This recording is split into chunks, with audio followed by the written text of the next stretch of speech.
When the world's richest man receives a handwritten invitation to his son's birthday party, he makes a decision that will shock his family. Hidden in his jacket pocket is something he's carried for 22 years. A secret so personal that sharing it could either heal old wounds or destroy what's left of his relationships forever. But Elon Musk is running out of time to make things right.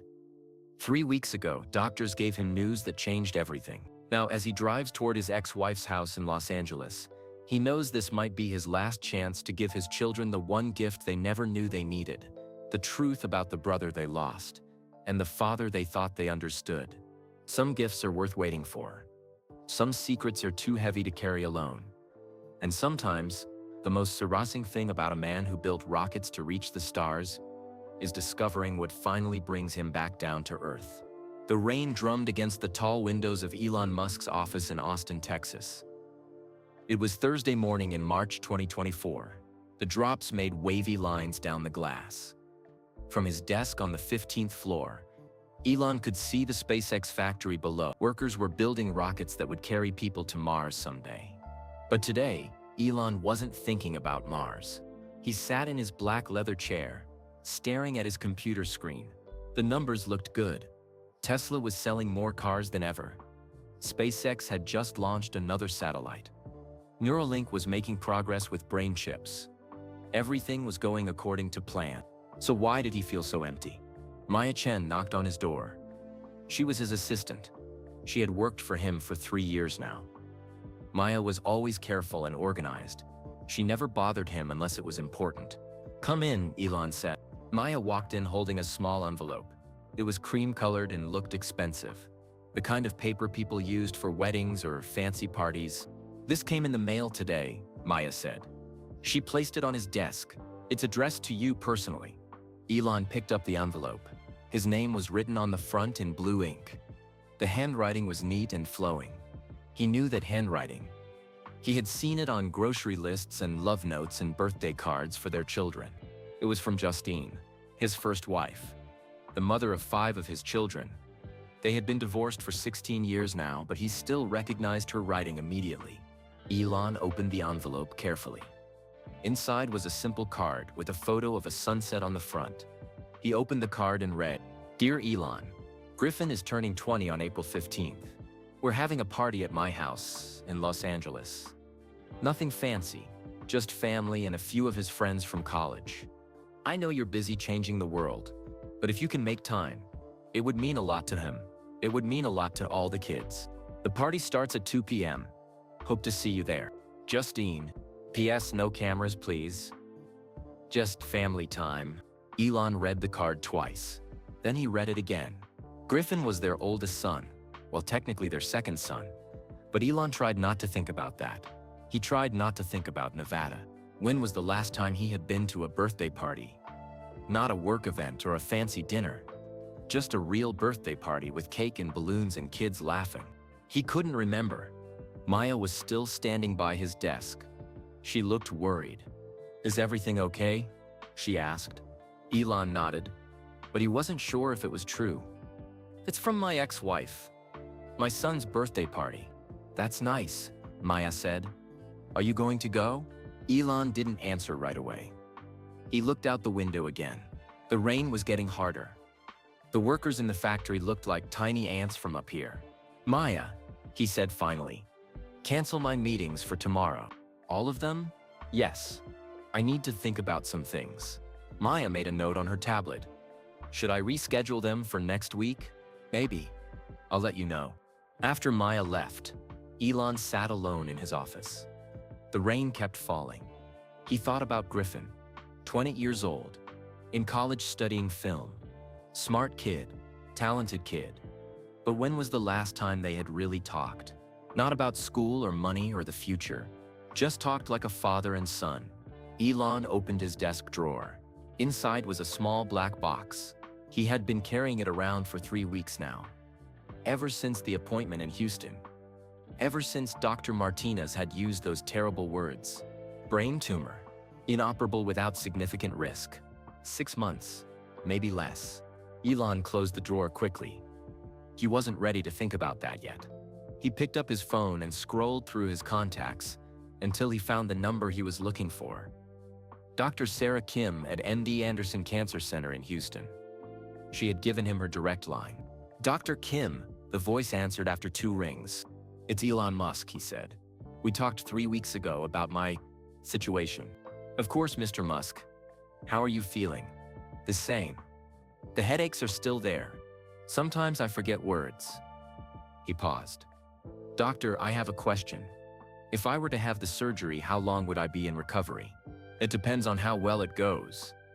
Best case scenario, you'd be in the hospital for a week, then several months of rest and physical therapy." "Why? Are you reconsidering?" Elon looked at Justine's invitation again. "Maybe. I'll call you back." He hung up and walked to his window. The rain was stopping. A little bit of sunshine was breaking through the clouds. For 20 years, he had been running, building companies, making money, trying to save humanity. Always moving, always busy, always focused on the next big thing. But what if he was running out of time? What if all the rockets and cars and brain chips didn't matter as much as he thought they did? What if the most important thing was simpler than that? Elon picked up his phone again. This time he called a different number. A number he hadn't used in a long time. "Hello?"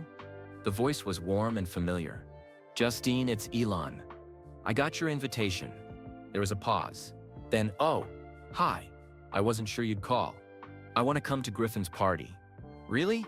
That's great. He'll be so happy." "Justine, I need to ask you something. Is it okay if I bring a gift? Something special?" "Of course. You always bring gifts." "Not like this one," Elon said quietly. "This one is different." Another pause. "Okay, what kind of gift?" Elon looked at his reflection in the window. He looked tired. Older than his 52 years. When had he gotten so many gray hairs? "It's hard to explain," he said. "But I think it's something that should have been given a long time ago." "Elon, you're being mysterious." "I know. I'm sorry. I'll explain everything at the party. Are you okay? You sound different." Elon almost told her then. Almost said the words, "I might be dying. I have a tumor in my brain. I'm scared." Instead, he said, "I'm fine. I'll see you on the 15th. Okay? The party starts at 2. I'll be there." After he hung up, Elon sat back in his chair. He opened his desk drawer again and took out the black box. It was small, about the size of his palm. Inside was something he had never shown anyone, something he had been saving for the right moment. Maybe that moment was finally here. He picked up his phone one more time and dialed a number he knew by heart. "Hello, this is Thomas Chen at Chen & Associates Legal." "Thomas, it's Elon. I need you to prepare some documents. All of them. The ones we talked about last month." "Are you sure? Those are some pretty big decisions." "I'm sure. I want everything ready by next weekend." "That's very short notice." "I know, but it's important. More important than anything else I've ever asked you to do." "Okay, I'll get my team on it right away." Elon hung up and looked out the window again. The sun was shining now. The rain had stopped completely. He thought about Griffin, about all his children, about Justine, about the gift he was going to bring to the party. For the first time in weeks, Elon smiled. A real smile, not the kind he used for cameras and interviews. It was time to stop running. It was time to come home. 2 days later, Elon drove his Tesla Model S through the familiar streets of Palo Alto, California. The sun was setting, painting the sky orange and pink. He had driven these roads thousands of times before, but today felt different. Today, he was remembering. He pulled over at a small coffee shop on University Avenue. 24 years ago, this had been a bookstore. That's where he first saw Justine Wilson reading in the corner by the window. It was the year 2000. Elon was 29 years old and had just sold his first company, Zip2, for $300 million. He was rich, but he felt lost. He had moved to Palo Alto to start another company called X.com, which would later become PayPal. But that day in the bookstore, he forgot all about business. Justine was sitting in a big leather chair, reading a thick fantasy novel. Her red hair fell like a curtain around her face. She was wearing a green sweater and blue jeans. She looked like she belonged in the story she was reading. Elon had never been good with girls. He was shy and awkward. He said weird things at the wrong times. But something about Justine made him brave. "Excuse me," he had said, walking over to her chair. "What are you reading?" She looked up with bright green eyes. "The Lord of the Rings. Have you read it?" "No. But I've read about black holes and rocket fuel. Is that close?" Justine laughed. It was a real laugh, not polite or fake. "Not really. But maybe you should try reading about hobbits. They might teach you something about being human." That was how it started. With books and jokes and long conversations about dreams. Now sitting in his car, outside the coffee shop, Elon touched the small wrapped box in his jacket pocket. Inside that box was something he had never been able to give Justine. Something connected to their first child, Nevada. Elon started driving again. He needed to get to Los Angeles for Griffin's party tomorrow. But first he had to make a stop.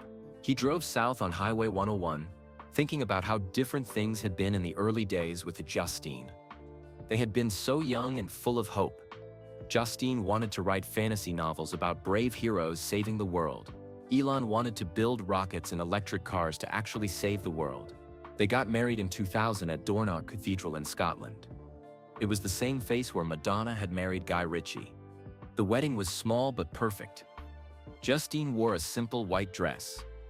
Elon wore a black suit and was so nervous he forgot his vows and had to make them up on the spot. "I promise to love you even when you're editing your novels at 3 in the morning, he had said. "And I promise to try not to work too much, even though I probably will anyway." Everyone laughed. Justine kissed him. For one perfect moment, everything felt possible. They moved into a small house in Palo Alto. Justine wrote her novels on an old computer in the spare bedroom. Elon worked 18-hour days building X.com. But every night, no matter how late it was, they would sit together on their back porch and talk about the future. "I'm gonna write stories that make people believe in magic," Justine would say. "I'm gonna build rockets that take people to the stars." Elon would reply. They were both dreamers. Maybe that's why they fell in love. Maybe that's also why it didn't last. In 2002, their first son was born. They named him Nevada Alexander Musk. He was perfect. Tiny fingers, tiny toes, and Elon's dark eyes. For 10 weeks, they were the happiest family in the world. Then Nevada stopped breathing. Sudden infant death syndrome. The doctor said, "SEDS. It just happens sometimes. No one knows why. No one is to blame." But Elon blamed himself anyway. He threw himself into work after that. If he couldn't save his own son, maybe he could save humanity. Maybe he could build rockets that would take people to Mars, where they could start over. Maybe he could build electric cars that would save the planet from dying like Nevada had died. Justine handled grief differently. She wanted to talk about Nevada. She wanted to cry together and remember him and process the pain slowly. Elon couldn't do that. Every time he thought about Nevada, he felt like he was drowning, so he worked instead. He worked and worked and worked. They tried fertility treatments after Nevada died. In 2004, Justine gave birth to twins, Griffin and Xavier. Elon was happy, but also terrified. What if something happened to them too? 2 years later, Justine had triplets, Kai, Saxon, and Damien. 5 children in 4 years. Elon loved them all desperately. But he also worked more and more, as if success could protect them from the random cruelty of the universe. "You're not here," Justine told him one night when the triplets were babies. "Even when you're in the same room, you're not really here. You're thinking about rockets or cars or the next meeting." "I'm working for them," Elon had said. "For all of you. To give you a good life. We don't need more money," Justine replied. "We need you. Present and paying attention. Not planning how to save the world while your own family falls apart." But Elon didn't know how to stop. Work was how he dealt with fear. Success was how he fought against the memory of holding Nevada's tiny body. So still and cold. By 2008, their marriage was over. They divorced quietly. Elon bought Justine a beautiful house in Bel Air. He made sure she and the children would never want for anything. But he couldn't give them what they really needed. A husband and father who wasn't running away from his own heart. Now 18 years later, Elon was driving through the California hills toward Los Angeles. The sun had set completely. The road ahead was lit by his headlights and the soft glow of his dashboard. He pulled over at a rest stop and took out his phone. He scrolled through his photos until he found one from last Christmas. All 5 of his children with Justine were in it, plus his 2 younger children with his second wife, Claire. Everyone was smiling and laughing around a big Christmas tree. Everyone except Elon. In the photo, he was standing a little apart from the group, checking his phone. Always working. Always somewhere else. Even in family pictures. Elon put his phone away and touched the small box in his pocket again. Tomorrow, at Griffin's party, he was going to do something he should have done years ago. He was going to stop running from Nevada's memory. He was going to share the letter he wrote to his first son, but never gave to anyone. He was going to show Justine the small silver locket that had belonged to his grandmother in South Africa. Inside the locket was the only photo of Nevada that Justine had never seen. The only one Elon had kept for himself, because he couldn't bear to let it go. For 22 years, he had carried Nevada's memory alone. Tomorrow, he was going to share it with the only other person who loved that little boy as much as he did. Elon started the car and pulled back onto the highway. Los Angeles was still 2 hours away, but for the first time in years, he wasn't in a hurry. Some gifts were worth waiting for. Some conversations should have happened a long time ago. And some memories were too precious to carry alone forever. Elon arrived at Justine's house in Bel Air at exactly 2 o'clock on Saturday afternoon. The house was beautiful, painted white with blue shutters, and surrounded by palm trees. He had helped her buy this place after their divorce. It was important to him that his children had a real home, even if he couldn't be part of it every day. The front yard was decorated with silver and blue balloons. A banner hung across the porch that said, "Happy 20th birthday, Griffin," in big letters. Elon could hear music and laughter coming from the backyard. He sat in his car for a moment, looking at the house. His hands were shaking slightly. The headaches had been worse this week. Sometimes he forgot simple words, like the name of his favorite restaurant or what day it was. The doctors said this would happen as the tumor grew. Elon touched the small wrapped box in his jacket pocket one more time. Then he got out of the car and walked to the front door. Justine answered before he could knock. She looked beautiful, just like she had 24 years ago in that bookstore. Her red hair was shorter now, and she had laugh lines around her eyes. But her smile was the same. "Hi, Elon," she said. "I'm glad you came." "Hi, Justine, thank you for inviting me." They hugged briefly. It felt strange, but also familiar, like putting on an old sweater that still fit. "Griffin is going to be so happy," Justine said as they walked through the house. "He wasn't sure you'd make it." "I almost didn't," Elon admitted. "I've been thinking about a lot of things lately." Justine looked at him carefully. "Are you okay? You look tired." "I'm fine," Elon lied.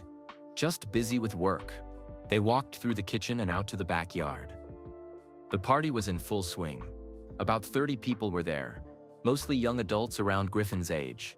They were his friends from USC, where he was studying film production.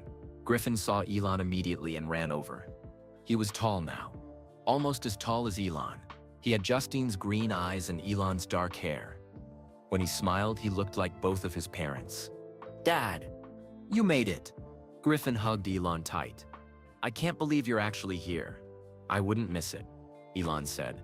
"Happy birthday, son." "Thanks. Come on, let me introduce you to everyone." Griffin led Elon around the party, introducing him to his friends. Most of them recognized Elon immediately. Some asked about Tesla's stock price. Others wanted to know when people would live on Mars. One girl asked if he was really going to buy Twitter. "Let's just focus on Griffin today," Elon said with a smile. "This is his day." Near the pool, Elon saw his other children. Kai, Saxon, and Damien were playing volleyball in the water. The triplets were 16 now, tall and athletic. They waved at their father but kept playing their game. Then Elon saw Vivian. She was sitting alone at a table, reading a book. She had changed her name from Xavier 2 years ago and cut off contact with Elon. The last time they spoke, she had told him she wanted nothing to do with him or his money. Seeing her now, Elon felt his heart break a little. She looked so much like Justine at that age. Smart and serious and a little sad. Elon walked over to her table. Hi, Vivian. She looked up from her book. For a moment, neither of them spoke. Hello, she said finally. Her voice was quiet but not unfriendly. I'm glad you came to Griffin's party, Elon said. I came for him, not for you, Vivian replied. But she said it without anger, just as a fact. I know, that's okay. I'm glad you're here. Vivian studied his face. You look different. Older. I feel older, Elon said honestly. They didn't talk more, but Vivian didn't ask him to leave either. It was a small step, but it felt important. Across the yard, Elon saw David Martinez, Justine's second husband. David was a literature professor at UCLA.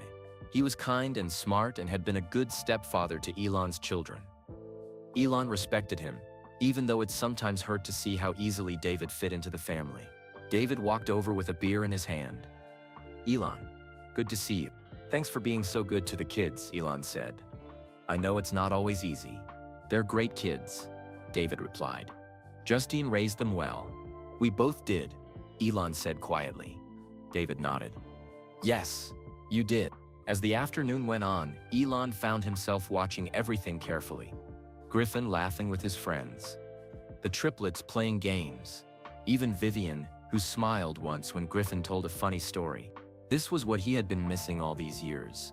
Not the big moments like graduations or birthdays. Those he usually made time for. It was the small moments. The jokes between siblings. The way Griffin's eyes lit up when he talked about his film projects. The way the triplets had their own language that only they understood. Elon realized he was like a visitor in his own children's lives. He knew the facts about them. Their grades, their hobbies, their college plans. But he didn't know their hearts. At 4 o'clock, Griffin started opening presents. There was a new camera from Justine and David, video games from the triplets, art supplies from Vivian, a surprise gift that made everyone smile. When it was Elon's turn, he hesitated. He had brought 2 gifts today. One was for Griffin, but the other… Actually, Elon said, I have something for your mom first. If that's okay. Griffin looked confused but curious. Sure, Dad. Justine looked surprised. Elon, you didn't need to get me anything. Yes, I did, Elon said softly. I should have given this to you a long time ago. He reached into his jacket and pulled out the small wrapped box. The one he had been carrying for weeks. The one that contained Nevada's memory. Justine took the box with shaking hands. Everyone at the party grew quiet, sensing something important was happening. What is it? Griffin asked. Elon looked at Justine, then at all his children. It's about your brother, your first brother, Nevada. The name fell into the silence like a stone into still water. They rarely talked about Nevada. It was too painful, too complicated. Maybe we should do this inside, Justine said quietly. No, Elon said. Family should be together for this. Justine opened the box carefully. Inside was a small silver locket and a folded letter, yellowed age. She opened the locket first. Inside was a tiny photo of a baby with dark hair and serious eyes. Nevada at 6 weeks old. Justine started crying immediately. Not sad tears, but something deeper. Recognition, completion. I wrote him a letter, Elon said, his voice barely above a whisper. After he died, I never showed it to anyone. I've been carrying it around for 22 years. Griffin reached over and took his mother's hand. The triplets stopped playing and came closer. Even Vivian looked up from her book. Can you read it? Griffin asked gently. Justine looked at Elon. Do you want me to? Elon nodded. He had been carrying this secret alone for so long. It was time to share it with the people who mattered most. Justine unfolded the letter with careful hands. The paper was old and soft. She began to read aloud. Dear Nevada, I'm sorry I couldn't save you, but Elon couldn't hear the rest. His vision was getting blurry, and not from tears. The headaches were starting again. He grabbed the edge of the table to steady himself. Dad? Griffin's voice sounded far away. Dad, are you okay? The last thing Elon remembered was falling toward the ground and thinking, not yet, not today. There's still so much I need to say. Elon woke up in Justine's living room. He was lying on the couch with a cold towel on his forehead. Griffin was sitting beside him, looking worried. Justine was on the phone in the kitchen, speaking in hushed tones. "Dad, are you okay?" Griffin asked. "You scared everyone." Elon sat up slowly. His head was pounding, but the dizzy feeling was gone. "I'm fine. Just tired, I think." "You passed out for like 2 minutes," Griffin said. "Mom wanted to call an ambulance, but you said no when you woke up." Elon looked around the room. Most of the party guests had left. Only family was still there. The triplets were sitting quietly in the corner. Vivian was by the window, still holding her book but not reading it. David was cleaning up cups and plates. "Where's the letter?" Elon asked suddenly. "Mom has it," Griffin said. "She didn't finish reading it. She wanted to wait until you felt better." Justine came back from the kitchen. Her face was pale. "Elon, I just called Dr. Williams. He's a friend of David's. He says you need to see a doctor right away." "I'm fine," Elon said, but even he could hear how weak his voice sounded. "No, you're not," Justine said firmly. "This isn't the first time this has happened, is it?" Elon looked at his children. Griffin's worried face. The triplets watching him carefully. Even Vivian was paying attention now. He had kept the secret for 3 weeks. But secrets had a way of eating you from the inside. Maybe it was time to tell the truth. "Can we talk privately?" Elon asked Justine. "Whatever you need to say, you can say in front of the kids," Griffin said. "We're not children anymore, Dad." Elon looked around the room again. His children, his family, the people he loved most in the world. "Okay," he said quietly, "but you might want to sit down." Everyone found a place to sit. The room felt very quiet. Outside, Elon could hear birds singing and cars driving by. Normal life continuing while his world was about to change. 3 weeks ago, I went to see a doctor in Houston," Elon began. "I'd been having headaches, bad ones. And sometimes I would forget words or feel dizzy." Justin reached for David's hand. Griffin leaned forward. The doctor did some tests. A brain scan. They found something. Elon paused. This was harder than any business presentation he had ever given. "I have a brain tumor." The silence in the room was complete. Even the birds outside seemed to stop singing. "Is it?" Griffin started, then stopped. "Cancer?" Elon finished. "They're not sure. It's in a difficult place. The doctors said they could try to remove it, but there are risks. Big risks." "What kind of risks?" Justine asked. Her voice was very quiet. "Memory loss. Personality changes. Paralysis." Elon took a deep breath. "Or I might not survive the surgery at all." Kai, one of the triplets, spoke up. "What if you don't have the surgery?" "Then I have maybe 6 months," Elon said simply. Justine started crying. Not the gentle tears from earlier when she saw Nevada's picture. These were the tears of someone who had just learned that someone she cared about might die. "Why didn't you tell us?" Griffin asked. "We could have helped. We could have been there for you." "I didn't want you to worry," Elon said. "I wanted to figure out the medical stuff first. Make sure everyone would be okay financially. I didn't want to disrupt your life." "Disrupt our lives?" Vivian spoke for the first time. "Dad, you're talking about dying. You think we care more about our daily routine than about you?" It was the first time Vivian had called him Dad in 2 years. Elon felt his eyes fill with tears. "I've been thinking about Nevada a lot," Elon continued. "About how I handled his death, how I ran away from the pain by working all the time. I didn't want to do that to you kids. I didn't want you to spend whatever time I have left focused on sickness instead of living your lives." "That's not your choice to make," Griffin said firmly. "We're a family. We decide together how to handle things." David, who had been quiet this whole time, spoke up. "Elon, have you gotten a second opinion? Brain tumors are tricky.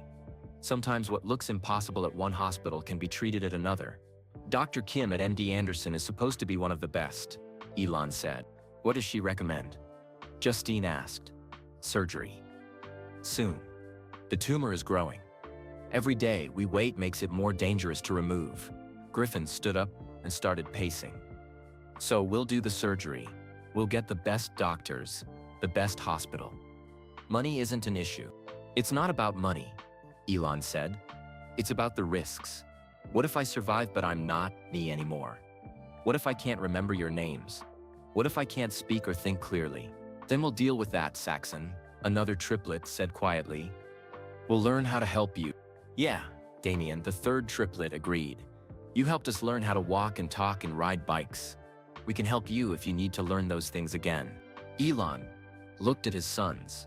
When had they gotten so wise? When had they grown from little boys into young men who understood love and sacrifice? There's something else, Elon said.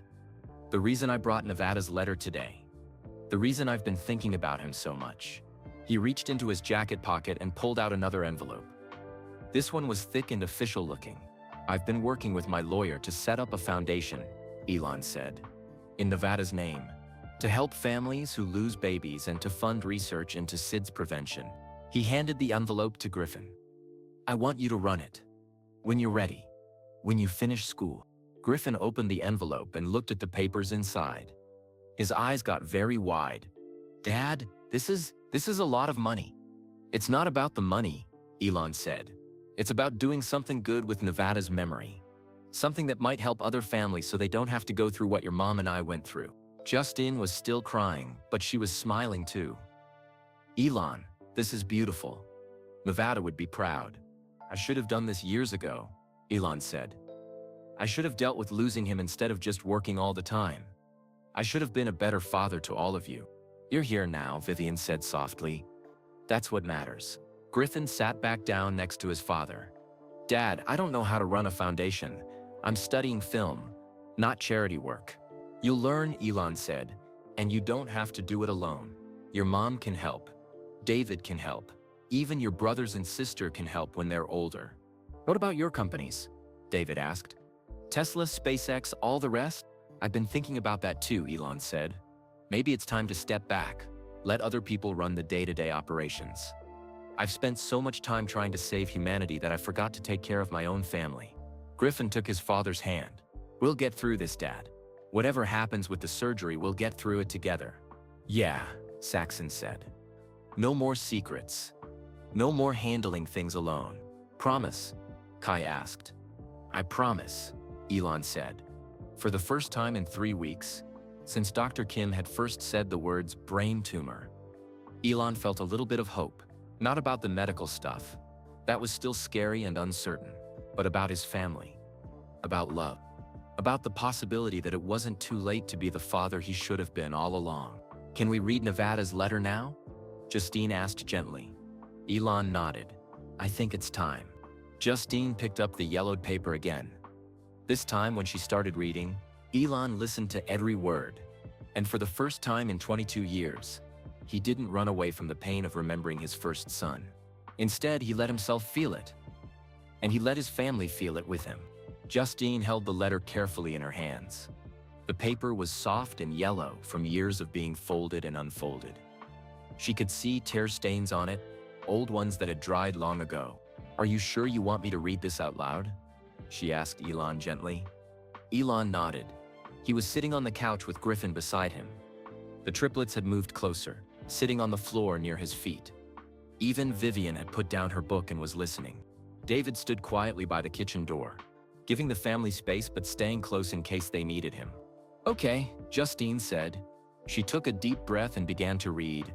Dear Nevada, I'm sorry I couldn't save you.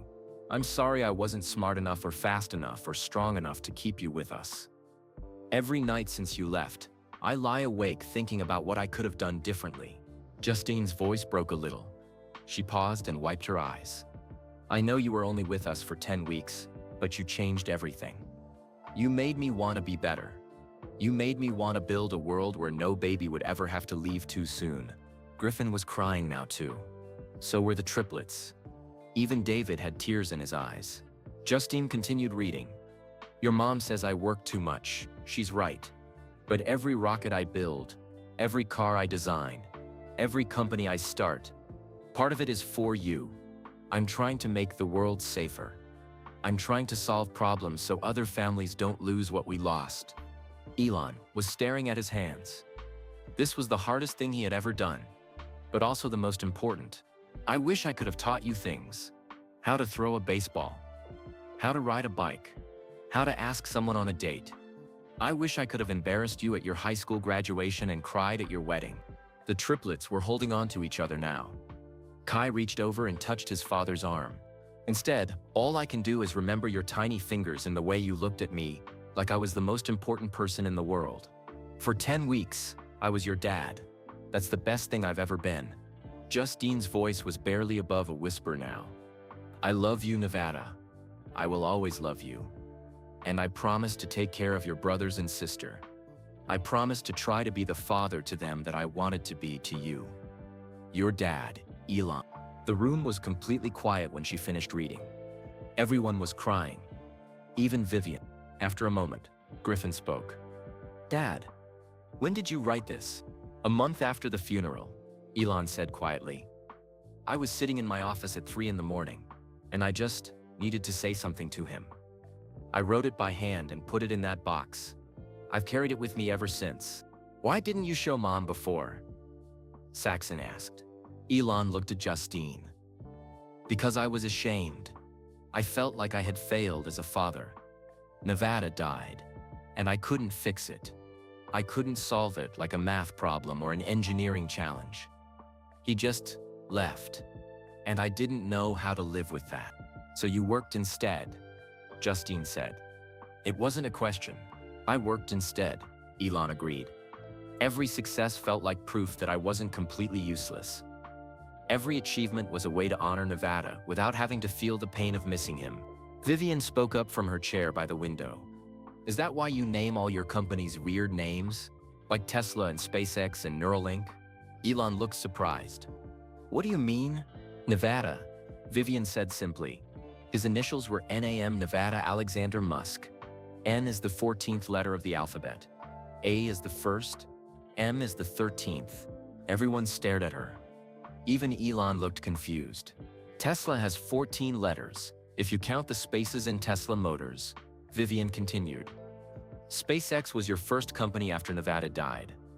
Neuralink, your newest company, has 13 letters. You've been spelling out his initials in everything you build. The room was dead silent. Elon's mouth was hanging open. I never realized that, he said slowly. I don't think I was doing it on purpose. Maybe that's the point, Griffin said quietly. Maybe Nevada has been with you all along, even when you thought you were running away from him. Justine was looking at Elon with an expression he hadn't seen in 20 years. Not romantic love, but something deeper. Understanding. Forgiveness. Elon, she said softly, you didn't fail as a father. Nevada got sick. That wasn't your fault. SIDS just happens sometimes. The doctors told us that. But I should have been able to fix it, Elon said. I fix things. That's what I do. You can't fix everything, David said gently from the kitchen doorway. Some things just happen. The only choice is how we respond to them. You responded by trying to save the world, Justine said. That's not a bad way to handle grief. But I lost you, Elon said. I lost all of you. I was so busy trying to honor Nevada's memory that I forgot to live in the present with the children I still had. Griffin stood up and walked to the window. He looked out at the backyard where they had been celebrating just an hour ago. The balloons were still there, moving gently in the breeze. Dad, he said, what if the surgery goes well? What if you recover completely? Then I'll have learned something important. Elon said, that the most advanced technology in the world is pointless if you don't have people to share it with. And if the surgery doesn't go well? Damien asked quietly. Elon thought about this carefully. Then, at least I'll know that I finally told you all the truth. About Nevada. About why I work so much. About how much I love you even when I'm not very good at showing it. Kai, who had been quiet this whole time, suddenly asked, can we see the picture again, of Nevada? Justine picked up the silver locket and opened it. The tiny photo showed a baby with dark hair and serious eyes, just like all of Elon's children. He looks like us, Saxon said with wonder. He was your big brother, Elon said. He would have loved you all so much. We love him too, Griffin said simply. Even though we never met him. This made Elon cry harder than he had in years. Not sad tears, but something cleaner. Relief. Love. The feeling of finally coming home after being lost for a very long time. Vivian got up from her chair and walked over to the couch. She sat down next to Elon, the first time she had been close to him in 2 years. Dad, she said, I'm still angry about some things. About the name change. about not understanding who I am. But I don't want you to die thinking I hate you. Do you hate me? Elon asked. Sometimes, Vivian said, honestly. But I love you too, even when I don't like you very much. Elon put his arm around her. She let him. That's enough for now, he said. Love is enough for now. As the sun set outside, the family sat together in Justine's living room. They talked about Nevada, about the foundation, about the surgery, about everything they should have discussed years ago. For the first time since Nevada died 22 years ago, Elon felt like he was exactly where he belonged. The next morning, Elon woke up on Justine's couch. Someone had covered him with a soft blue blanket. Sunlight was streaming through the windows and he could smell coffee and pancakes coming from the kitchen. His head felt clearer than it had in weeks. The terrible pressure behind his eyes was still there, but somehow sharing Nevada's letter had made everything else feel lighter. Griffin walked into the living room carrying 2 cups of coffee. He handed one to his father and sat down in the chair across from him. How are you feeling? Griffin asked. Better, Elon said, and meant it. Thank you for letting me stay the night. Mom insisted. She said you shouldn't be alone right now. They sat in comfortable silence for a moment, drinking their coffee. Outside, Elon could hear the triplets playing basketball in the driveway. Dad, Griffin said finally, I've been thinking about the foundation. About Nevada's foundation. You don't have to decide anything right now, Elon said quickly. You're only 20. You should finish college. Maybe travel. Figure out what you want to do with your life. I know what I want to do, Griffin said. I want to help families like ours. Families who lose babies. Elon set down his coffee cup. Griffin, running a foundation is a big responsibility. It's not just about giving away money. You have to hire people, manage budgets, make sure the research is good science. I know. That's why I want to change my major. What? I've been studying film because I love telling stories. But maybe this is a more important story to tell. The story of families dealing with loss. The story of babies who don't get to grow up. Griffin pulled out his phone and showed Elon a website he had been looking at. There's a program at USC called Health Communication. It combines business, science, and media. I could learn how to run a foundation and how to tell stories that help people. Elon stared at his son. When had Griffin become so thoughtful? So mature? Are you sure? Elon asked. Film school is your dream. No, Dad. Film school was my plan. But dreams can change. Yesterday, when Mom read Nevada's letter, I realized something. You've been trying to save the world with rockets and cars. But maybe the world needs saving in smaller ways too. One family at a time. Before Elon could respond, Justine walked in from the kitchen. She was wearing a yellow sundress, and her hair was pulled back in a ponytail. She looked like she had when they were young and hopeful. Good morning, she said. How did you sleep? Good, Elon said. Justine, Griffin wants to change his college major, to run Nevada's foundation. Justine sat down on the couch next to Elon. I know. He told me last night after you fell asleep. We talked for hours. And what do you think? I think Nevada would be proud, Justine said simply. The triplets came running in from outside, sweaty and laughing. They stopped when they saw their parents talking seriously. Are we interrupting? Kai asked. No, come sit, Elon said. We're talking about the foundation, about Nevada. The 3 boys found places to sit. Saxon on the floor, Kai in David's reading chair, Damien on the arm of the couch. We want to help too, Saxon said. You're only 16, Griffin said. You need to focus on school. We can do both, Damien argued. We're good at school, and we want to do something that matters. Like what? Elon asked, curious. Saxon is great at math, Kai explained. He could help with the budget stuff when he's older. And Damien is good at talking to people, Saxon added. He could help with fundraising. What about you, Kai? Griffin asked. Kai looked shy for a moment. I want to be a doctor. Maybe I could help with the research part. Find out why babies get sick. Elon felt his eyes fill with tears again. His children wanted to turn their family's greatest tragedy into something that could help others. Nevada's death had broken Elon's heart 22 years ago. But maybe, just maybe, it could also be the beginning of healing for other families. There's something else, Griffin said. He reached into his backpack and pulled out a thick folder. I've been researching SIDS prevention. There are some really good programs already, but they don't have enough money. He opened the folder and showed them printouts from medical websites and research papers. Look at this, Griffin said, pointing to one page. Safe sleep campaigns have reduced SIDS deaths by 60% since the 1990s. But it's still the leading cause of death for babies between 1 month and 1 year old. How many babies? Justine asked quietly. About 3,500 per year in the United States, Griffin read. That's almost 10 families every day who go through what you and Dad went through. The room was quiet. Everyone was thinking about those 10 families. 10 mothers and fathers getting the worst phone call of their lives.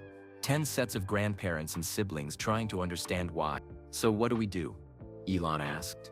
Griffin turned to another page in his folder. The research says the best prevention is education. Teaching new parents about safe sleep, about warning signs, about when to call the doctor. That sounds like something we could help with, David said. He had been listening from the kitchen doorway. How? Saxon asked. Videos, Griffin said excitedly. Simple, clear videos that hospitals could show to new parents. Videos in different languages for different communities. Maybe even an app that reminds parents about safe sleep practices. Elon smiled. This was his son. Taking a complicated problem and breaking it down into pieces that could be solved. That's a great idea, Elon said. But you'll need help. Medical experts, app developers, translators. I know, Griffin said. That's why I need to study business and communication, so I can work with all kinds of people. Vivian walked into the room carrying her own cup of coffee. She had been quiet during yesterday's emotional conversations, but now she looked more relaxed. I heard you guys talking about videos and apps, she said. I might be able to help with that. How? Griffin asked. I'm studying computer science at Berkeley, and I've been learning about user interface design, how to make websites and apps that are easy to use. This was the longest conversation Vivian had had with the family in months. Everyone was careful not to make a big deal about it, but Elon felt hope growing in his chest. So we'd all work together? Damien asked. Like a family business. But for charity? If you want to, Elon said. But only if you really want to. Don't do this just because you think I expect it. Dad, Griffin said seriously. Yesterday you told us that everything you've built was partly for Nevada. Well, maybe everything we build can be partly for him too. And for all the other babies and families who need help. Elon looked around the room at his children. Griffin with his research folder and his new sense of purpose. The triplets eager to contribute in their own ways. Even Vivian, who had been so angry with him, willing to be part of something bigger than their family problems. Okay, Elon said. Let's do it. Let's build something beautiful for Nevada. And for all the babies who come after him. Justine added. Griffin stood up and walked to the window. He looked out at the backyard where they had celebrated his birthday just yesterday. The balloons were still there, but they looked different in the morning light. Less like party decorations and more like symbols of hope. You know what's funny? Griffin said. Yesterday I thought turning 20 meant I was supposed to have my whole life figured out. But maybe growing up is really about finding ways to help other people figure out their lives. That's very wise, David said. I learned it from my parents, Griffin said, looking at both Elon and Justine. Both of them. For the second time in 2 days, Elon felt like he might be exactly where he was supposed to be. Not in a boardroom or a factory or a laboratory, but in a living room full of people who loved him and wanted to make the world better. The foundation would be a lot of work. The surgery would be scary and uncertain. There were still difficult conversations ahead with Vivian and challenges with the triplets as they grew up. But for the first time in 22 years, Elon wasn't facing those challenges alone. He had his family. And that, he was learning, made all the difference. That evening, as the family finished cleaning up after dinner, Elon asked Griffin to take a walk with him. They stepped out into Justine's garden, where the California stars were just beginning to appear in the darkening sky. The air was warm and smelled like jasmine from the bushes along the fence. They walked slowly along the stone path between the flower beds. For a while, neither of them spoke. This is nice, Griffin said finally. When's the last time we just walked together? Elon thought about it. I don't remember. That's terrible, isn't it? It's not terrible. You were busy saving the world. That's what I told myself, Elon said. But maybe I was just scared of being still long enough to really talk. They reached a small bench at the back of the garden. Elon sat down heavily. The headaches were getting stronger again, and he felt very tired. Griffin sat beside him and studied his father's face in the dim light. "Dad," he said quietly, "are you dying?" The question hung in the air like smoke. Elon had been expecting it, but it still hit him hard. "I might be," he said finally. "The doctors aren't sure. The tumor is in a tricky place. Surgery could save me, or it could kill me, or it could leave me different." Griffin was quiet for a long time. A neighbor's dog was barking somewhere, and they could hear the distant sound of traffic on Sunset Boulevard. "How different?" Griffin asked. "I might not remember things. I might not be able to speak clearly. I might not be able to walk." Elon paused. "I might not be the same person you've always known." "You mean you might be nicer?" Griffin said with a small smile. Despite everything, Elon laughed. "Maybe. Though that would probably worry your brothers." They sat in comfortable silence for a moment. Then Griffin asked another hard question. "Are you scared?" Elon considered lying. For months, he had been pretending he wasn't afraid. But here, in the quiet garden with his son, the truth felt easier than pretending.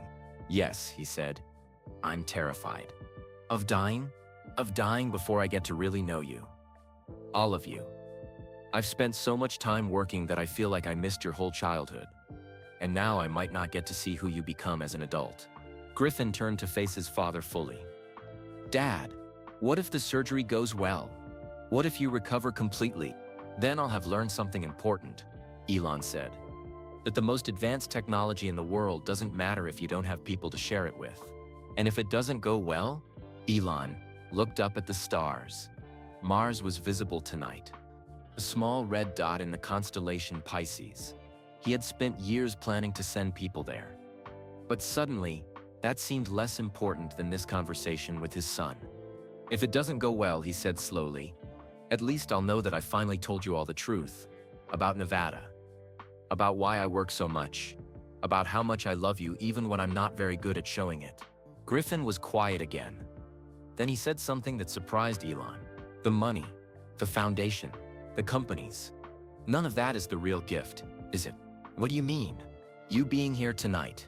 You talking to Mom about Nevada yesterday. You trusting me with the truth about the surgery. That's the real gift.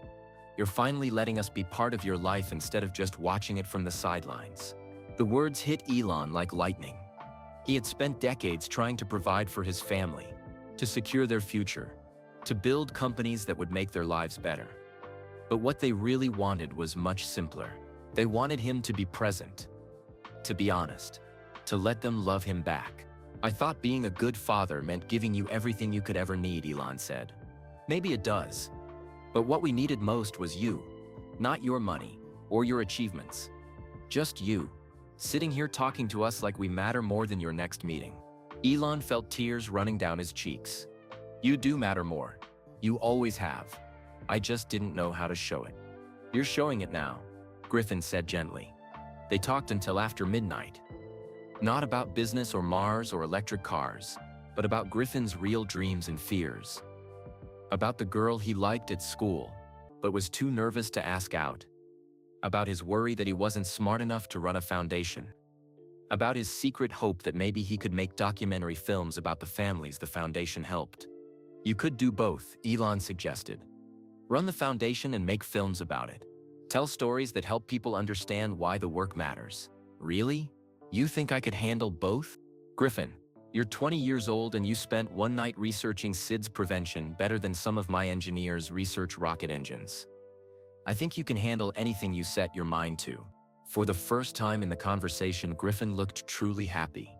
"Thanks, Dad. That means a lot coming from you." "Why?" "Because you don't usually give compliments unless you mean them." This made Elon laugh again. "I should probably work on that. Maybe. But also it makes the compliments you do give feel more special."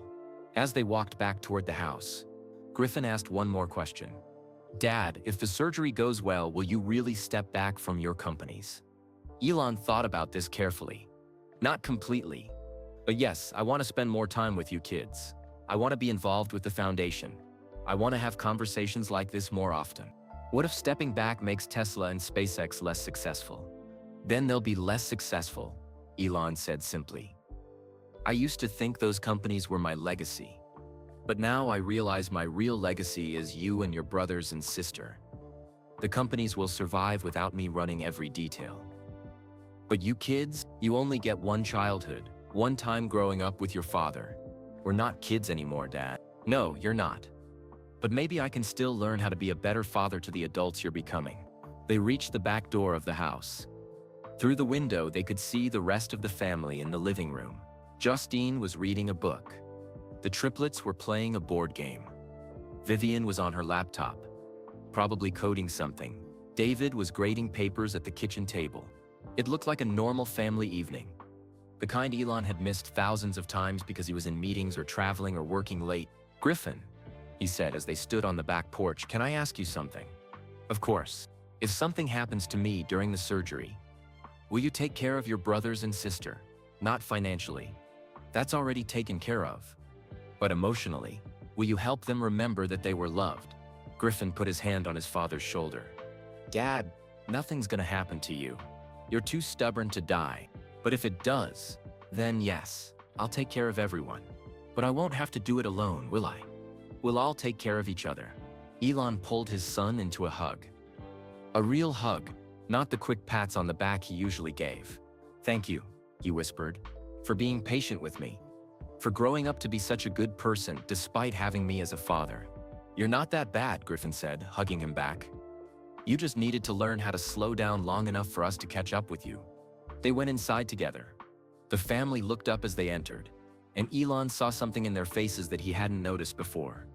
They weren't looking at him like he was Elon Musk, the famous businessman. They were looking at him like he was Dad, like he was home.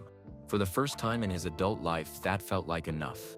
2 weeks later, Elon was lying in a hospital bed at MD Anderson Cancer Center in Houston, Texas. The room was white and clean, and smelled like antiseptic. Outside his window, he could see the busy Houston streets and the morning sun climbing into a clear blue sky. It was 6 in the morning on a Tuesday. In 2 hours, he would go into surgery. His entire family was there. Justine sat in the chair beside his bed, holding his hand. David was by the window with a cup of coffee, giving them space, but staying close. Griffin was pacing back and forth, nervous energy radiating from every step. The triplets were squeezed together on the small couch, trying to look brave. Kai was reading a medical journal he had borrowed from a nurse. Saxon was doing math problems on his phone to keep his mind busy. Damien was telling quiet jokes to try to make everyone laugh. Even Vivian had come. She was sitting in the corner with her laptop, but Elon could tell she wasn't really working. Every few minutes she would glance over at him with worried eyes. The whole gang's here, Elon said, trying to sound cheerful. It's like a family reunion except in a hospital. Don't joke, Justine said softly. Not today. Dr. Sarah Kim entered the room, wearing blue scrubs and carrying a clipboard. She was a small woman with kind eyes and steady hands. Elon had researched her extensively before choosing her as his surgeon. She had performed more brain tumor operations than almost anyone in the country. Good morning, everyone, Dr. Kim said. Mr. Musk, how are you feeling? Ready to get this over with, Elon said honestly. That's understandable. Let me go over the procedure one more time for everyone's benefit. Dr. Kim pulled up a chair so she was at eye level with Elon and his family. The tumor is located in the left temporal lobe of your brain, she began. That's the area that controls language, memory, and some emotional processing. The good news is that it appears to be benign, not cancerous. The challenge is removing it without damaging the healthy brain tissue around it. What are the risks again? Griffin asked. The main risks are bleeding, infection, stroke, and damage to brain function. Specifically, Mr. Musk might experience difficulty with speech, memory problems, or personality changes. In rare cases, patients don't survive the surgery. The room was very quiet. Even Damien stopped making jokes. How rare? Vivian asked from her corner. Less than 5%, Dr. Kim said. But I want everyone to understand that this is serious surgery. We'll be operating for approximately 8 hours. We won't know how successful we've been until Mr. Musk wakes up and we can assess his brain function. Elon looked around the room at his family. They all looked scared, but they were all there. That meant everything to him. What happens if you can't remove all of the tumor? Justine asked. If we encounter unexpected complications, we might have to leave some of it behind, Dr. Kim explained. In that case, we would use radiation therapy to treat the remaining tissue. It's not ideal, but it's better than risking severe brain damage. And if the surgery goes perfectly? Saxon asked. If everything goes well, your father should make a full recovery. He might have some temporary weakness or confusion for a few weeks, but his cognitive function should return to normal. Dr. Kim stood up and checked her watch. We need to start preparing for surgery in about an hour. That gives you time for any last conversations. After she left, the family sat in silence for a moment. Then Elon spoke. I want to talk to each of you alone for a minute. Starting with the youngest. Damien, Saxon, and Kai came over to his bed together. We don't want to do this separately, Kai said. We're triplets. We do everything together. Elon smiled. Okay, together then. He looked at his 16-year-old sons. They looked so young but also so brave. When had they grown up so much? If something goes wrong today, Elon began. Nothing's going wrong, Saxon interrupted. But if it does, Elon continued gently, I want you to know how proud I am of you. All three of you. You're kind, smart, funny young men. You're going to do amazing things with your lives. We want to do amazing things together, Damien said. With you. I want that too. But if I can't be there, promise me you'll take care of each other. And listen to Griffin and your mom. They love you as much as I do. We promise, Kai said quietly. And keep studying, Elon added. Kai, you're going to be an incredible doctor. Saxon, your math skills are already better than most adults. Damien, don't ever stop making people laugh. The world needs more joy. The triplets hugged him together, a tangle of arms and tears. Next, Vivian approached the bed. She looked nervous, like she wasn't sure what to say. Dad, she began, then stopped. It's okay, Elon said. Whatever you're thinking, it's okay to say it. I'm sorry I was so angry with you. About the name change, about not understanding who I am. You were trying to be a good father in the only way you knew how. I should have listened better, Elon said. I should have tried harder to understand what you needed from me. Maybe we can both try harder, when you get better. I'd like that very much. Vivian hugged him carefully, like she was afraid he might break. I love you, Dad. Even when I'm mad at you. I love you too, Vivian. Exactly as you are. Griffin came over next. Father and son looked at each other for a long moment. I can't do this without you, Griffin said suddenly. The foundation, college, all of it. I need you to get through this surgery. You can do anything you set your mind to, Elon said. But you won't have to do it without me. I'm going to fight as hard as I can to come back to you. Promise, I promise to try. That's all any of us can do. Griffin hugged his father tightly. I love you, Dad. Thank you for finally letting us in. Finally. Justine came to the bedside. David stepped out into the hallway to give them privacy. Hi, she said softly. Hi, Elon replied. Are you scared? Terrified, he admitted. But also grateful. Grateful? For yesterday. For Griffin's birthday party. For Nevada's letter. For all of this. He gestured around the room.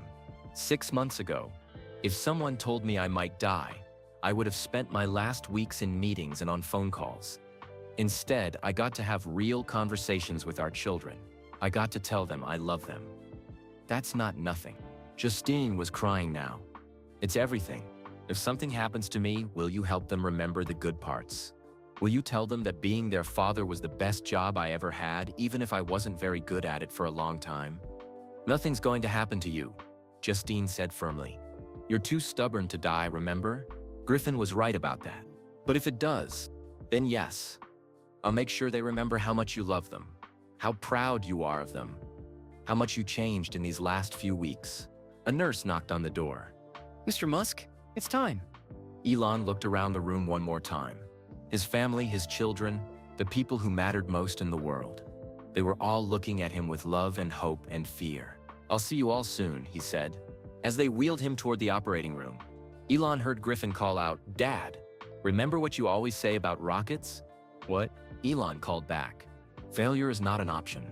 Despite everything, Elon laughed. Even scared and facing the unknown, surrounded by the people he loved most, he could still laugh.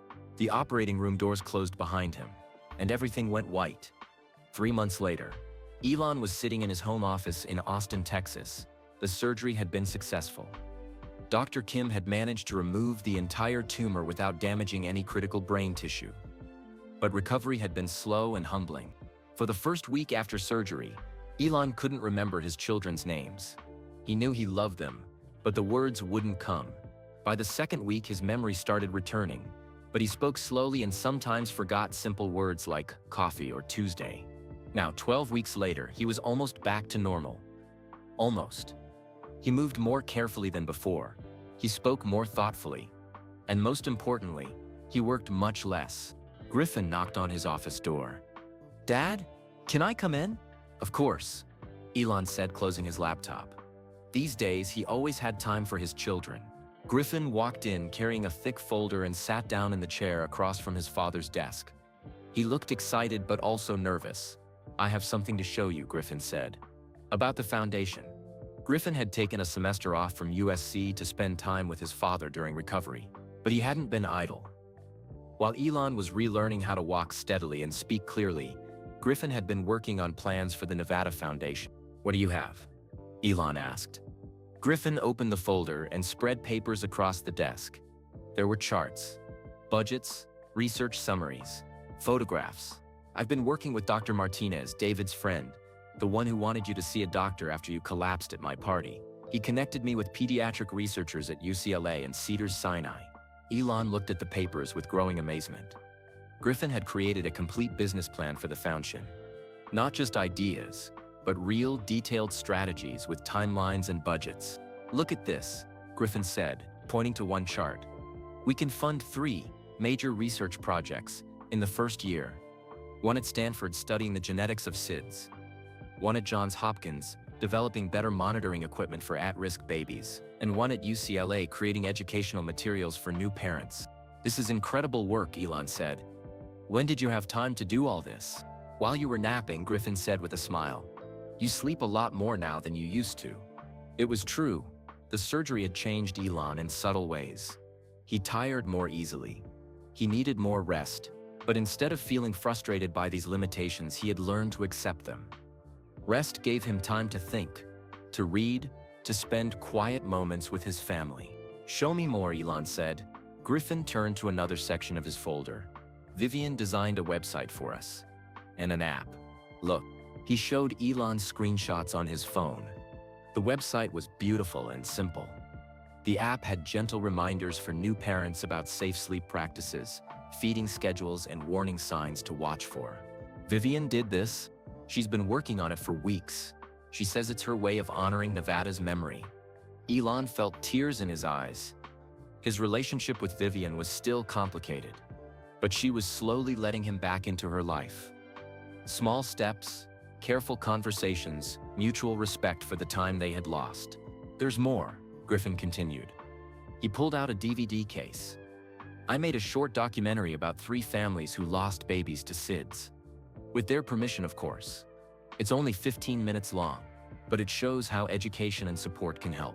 Elon took the DVD and looked at the cover. It showed a simple white crib with a mobile hanging aggregate. The title read, "10 Weeks of Love, a film about loss and hope." "Griffin, this is professional quality work. I had good teachers, and I had help from the film school, even though I'm technically on leave." They spent the next hour going through Griffin's plans in detail. The foundation would officially launch in 6 months, on what would have been Nevada's 23rd birthday. They would start small but with clear goals: fund research, educate parents, and support families dealing with loss. "There's one more thing," Griffin said as they finished reviewing the materials. He reached into his backpack and pulled out another folder. "I found something while I was researching Nevada's medical records." Elon's stomach tightened. "What kind of something?" "Remember how Vivian noticed that your company name seemed to reference Nevada's initials? Well, I wanted to see if there were other patterns. Griffin opened the new folder. Inside were pages and pages of notes, timelines, and connections that Elon had never noticed. Dad, look at this. SpaceX was founded in 2002, the same year Nevada died. Tesla became your main focus in 2004, when Griffin and I were born. Every major business decision you made for the past 20 years happened on or near important dates in our family. Griffin showed him a timeline he had created. Company launches, major announcements, even Elon's Twitter posts. Many of them clustered around Nevada's birthday, the anniversary of his death, or the birthdays of his other children. You bought Twitter on October 27, 2022, Griffin continued. That's exactly 20 years and 1 month after Nevada died. Neuralink's first human trial was scheduled for Nevada's birthday in Elon stared at the timeline in amazement. I never realized. It's like you've been building a memorial to him your whole career, but you didn't even know you were doing it. The papers showed pattern after pattern. Product launch dates, hiring decisions, even the locations of new factories, all somehow connected to Nevada's brief life or the family that came after him. There's something else, Griffin said quietly. He pulled out one more document. I was looking through the original plans for the Mars colony project, the one you've been working on for 15 years. What about it? Griffin handed him a technical drawing from 2008. It showed the proposed layout for the first permanent settlement on Mars. In the center was a large building labeled Community Center. But in smaller text, almost hidden in the corner of the blueprint, were the words, Nevada Memorial Hospital, Specialized Pediatric Care. Elon's hands started shaking. I don't remember writing that. It's in your handwriting. From 2008, right after our divorce was finalized. Elon stared at the plans. A children's hospital on Mars. Not just any hospital, but one specifically designed to prevent the kind of tragedy that had destroyed his and Justine's marriage. Griffin, I think I've been trying to save Nevada for 20 years. Elon said slowly. Every rocket, every car, every company. It's all been about creating a world where no parent has to lose a child the way we lost him. And now you're ready to save other babies here on Earth instead of just dreaming about Mars? I think so. Mars will still be there. But the families who need help, they need help now. Griffin smiled. Good. Because I have one more surprise. What now? The triplets want to spend the summer working on the foundation instead of going to camp. Kai wants to shadow doctors at Children's Hospital. Saxon wants to learn about nonprofit budgets. And Damien wants to help with fundraising events. They're only 16. So were you when you started your first company? Elon laughed. His children were growing up to be remarkable people. Not because of his success or his money, but because they had learned to turn pain into purpose, loss into love. And Vivian? Elon asked. She wants to move back to California after she graduates, to work on the foundation full-time. She says she's tired of being angry and wants to build something positive instead. For the first time since his surgery, Elon felt like his old self again. Not the workaholic world-saving version, but the dreamer. The person who believed impossible things could become real if you cared enough to make them happen. Griffin, he said, I think Nevada would be proud of what we're building. I think so too, Dad. I think he's been guiding us toward this all along. Outside Elon's office window, the Texas sun was setting. His family was home. Justine and David were staying for dinner. The triplets were in the pool, and Vivian was on the back porch reading a book. For 20 years, Elon had been building rockets to escape Earth's problems. Now he was finally ready to stay home and help solve them. 1 year later, Elon stood in Justine's backyard in Bel Air, watching his family prepare for another birthday party. But this time, it wasn't just Griffin's 21st birthday they were celebrating. Today was also the official launch of the Nevada Foundation. The backyard looked different than it had a year ago. Instead of just party decorations, there were professional banners in a small stage where Griffin would give a speech. Representatives from 3 children's hospitals were there, along with researchers from Stanford and UCLA. Even some families who had benefited from the foundation's early work had come to celebrate. But what made Elon happiest was seeing his family working together. Vivian was at a laptop table, showing visitors the foundation's website and mobile app. She had graduated from Berkeley early and moved back to California to work on the foundation full-time. Her app now helped over 50,000 new parents track their babies' sleep and health. The triplets were setting up chairs and greeting guests. At 17, they had spent their summer working at different hospitals and research centers. Kai was already taking college-level biology classes and shadowing pediatric doctors. Saxon had learned so much about nonprofit management that he was helping other foundations fix their budgets. Damien had organized 3 successful fundraising events that raised over $2 million. Griffin was near the stage, talking to Dr. Martinez about the foundation's first research grants. He looked confident and professional in his dark blue suit. Over the past year, he had finished his degree in health communication and was now the foundation's full-time director. Justine walked over to Elon, carrying 2 cups of coffee. She looked beautiful in a simple green dress that matched her eyes. "Proud, Dad?" she asked, handing him a cup.